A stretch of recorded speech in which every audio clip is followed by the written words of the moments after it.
A good resolution that you can actually implement is to try to figure out some way that tomorrow you can conduct your life in a slightly more honest and useful manner than you managed today. Like there's a bit of, I wrote about that in 12 Rules for Life. Compare yourself to who you were yesterday and not to who someone else is today. I mean, there's all sorts of dimensions along which you could improve. And hypothetically, that would be useful. It's a good resolution to figure out small steps forward that you would actually implement and be pleased that you can make that kind of incremental improvement. It's also extremely useful to know that even though the steps forward might be small and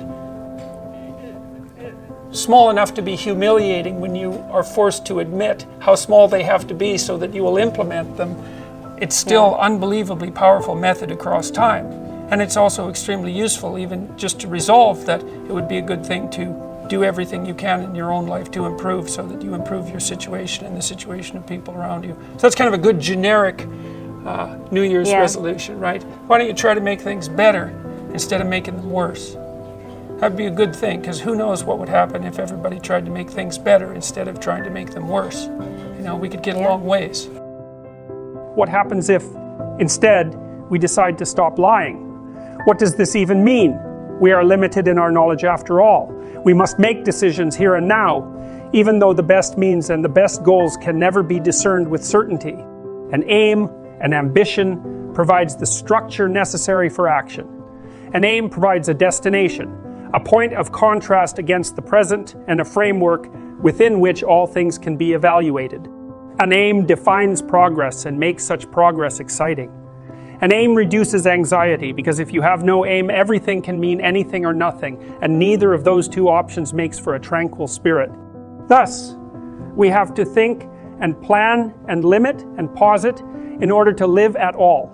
How then to envision the future and establish our direction without falling prey to the temptation of totalitarian certainty? Some reliance on tradition can help us establish our aims. It is reasonable to do what other people have always done, unless we have a very good reason not to. It is reasonable to become educated and work, and find love and have a family. That is how culture maintains itself. But it is necessary to aim at your target, however traditional, with your eyes wide open. You have a direction, but it might be ill-formed. You may have been led astray by your own ignorance, and worse, by your own unrevealed corruption. You must make friends, therefore, with what you don't know, instead of what you know. You must remain awake to catch yourself in the act. You must remove the beam in your own eye, before you concern yourself with the mote in your brother's. And in this way, you strengthen your own spirit, so it can tolerate the burden of existence, and you rejuvenate the state. It is our responsibility to see what is before our eyes courageously and to learn from it, even if it seems horrible, even if the horror of seeing it damages our consciousness and half blinds us. The act of seeing is particularly important when it challenges what we know and rely on, upsetting and destabilizing us. It is the act of seeing that informs the individual and updates the state.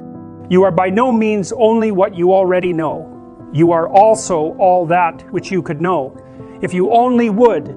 Thus, you should never sacrifice what you could be for what you are. You should never give up the better that resides within for the security you already have, and certainly not when you have already caught a glimpse, an undeniable glimpse, of something beyond. In the Christian tradition, Christ is identified with the Logos.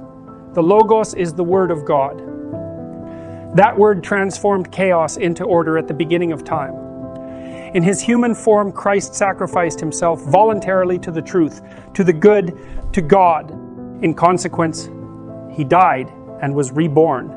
The Word that produces order from chaos sacrifices everything, even itself, to God. That single sentence, wise beyond comprehension, sums up Christianity. Every bit of learning is a little death. Every bit of new information challenges a previous conception, forcing it to dissolve into chaos before it can be reborn as something better. Sometimes, such deaths virtually destroy us. In such cases, we might never recover, or if we do, we change a lot.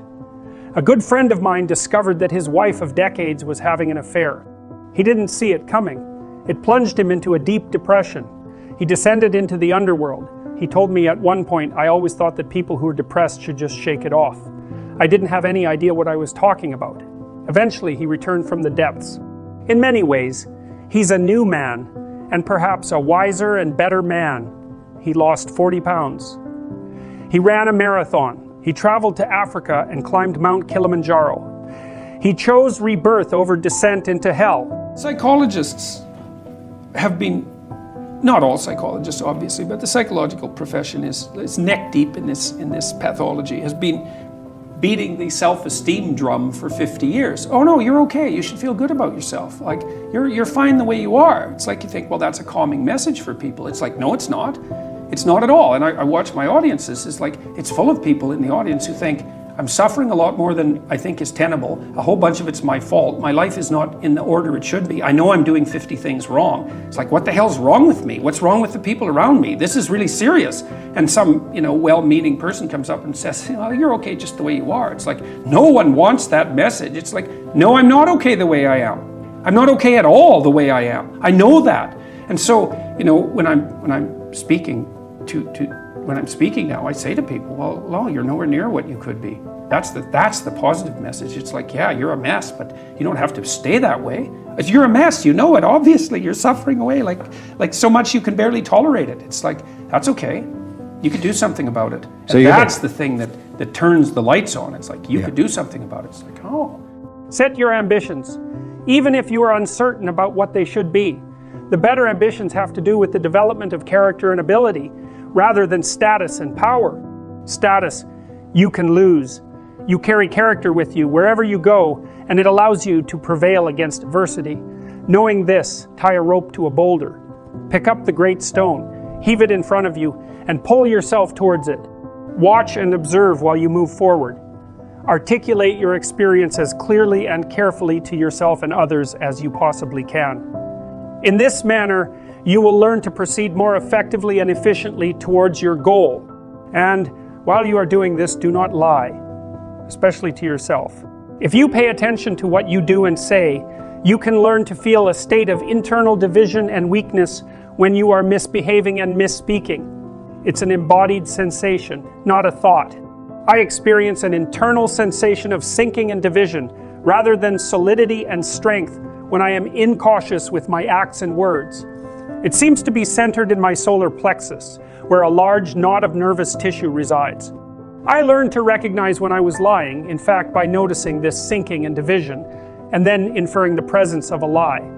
It often took me a long time to ferret out the deception. Sometimes I was using words for appearance. Sometimes I was trying to disguise my own true ignorance of the topic at hand. Sometimes I was using the words of others to avoid the responsibility of thinking for myself.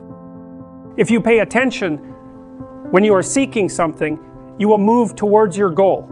More importantly, however, you will acquire the information that allows your goal itself to transform. A totalitarian never asks, what if my current ambition is in error?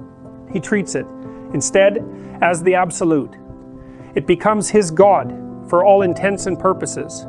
It constitutes his highest value. It regulates his emotions and motivational states, and determines his thoughts. All people serve their ambition. In that matter, there are no atheists. There are only people who know and don't know what God they serve.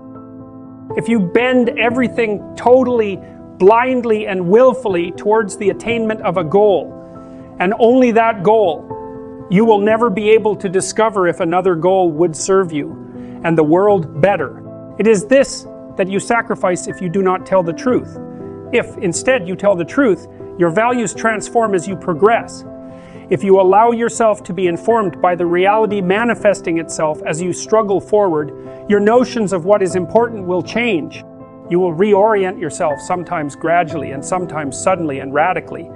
First thing I would say is, well, you should be afraid of taking risks and pursuing something meaningful. But you should be more afraid of staying where you are if it's making you miserable. It's like the first thing you want to do is dispense with the idea that you get to have any permanent security outside of your ability to contend and adapt. It's the same issue with children. It's like you're paying a price by sitting there being miserable. And you might say, well, the devil I know is better than the one I don't. It's like, Don't be so sure of that. The clock is ticking. Yeah, And if you're miserable in your job now and you change nothing, in 5 years you'll be much more miserable and you'll be a lot older. It's a luxury to pursue what makes you happy. It's a moral obligation to pursue what you find meaningful. And that doesn't mean it's easy. It might require sacrifice. If you need to change your job too, let's say you have a family and children and a mortgage, you have responsibilities. You've already picked up those responsibilities. You don't just get to walk away scot-free and say, well, I don't like my job, I quit. That's no strategy.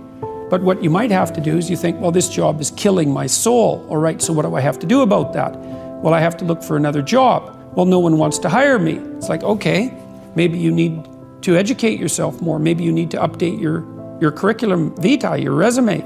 Maybe you need to overcome your fear of being interviewed. Maybe you need to sharpen your social skills. Like, you have to think about these things strategically. If you're going to switch careers, you have to do it like an intelligent, responsible person. That might take you a couple of years of effort to do properly. I've dealt with hundreds of people in my clinical and consulting practice, and we set a goal, we develop a vision and work towards it, and things inevitably get better for people.